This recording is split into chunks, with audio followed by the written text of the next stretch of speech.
যেখান থেকে আশা হারায় সেখান থেকে আবার আশা খুঁজে পায়। তো এটা বলার কারণ, আমি কিছুদিন আগে আমার বাগানের ছোট্ট একটা ভিডিও দিয়েছিলাম। তো এটা একটা টমেটো গাছ, দেখেন কত লম্বা, পুরো সুপারি গাছের ভিতরে আমি দিয়ে দিছি।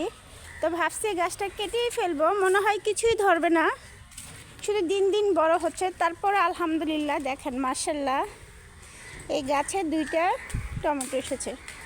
তো তার মানে কি বোঝা, মানুষ যখন থেকে আশা হারায় আবার সেখান থেকে আশা খুঁজে পায়। সব কিছুই অবশ্যই আল্লাহর রহমত ছাড়া কিছুই না। তো এই যে গাছে আমি পানি দিব।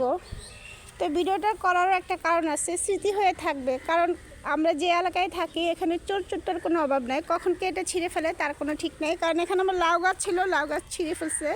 তো এই যে আমাদের ছোট্ট একটা বাগান, কিন্তু বাগানটা খুবই নোংরা থাকে।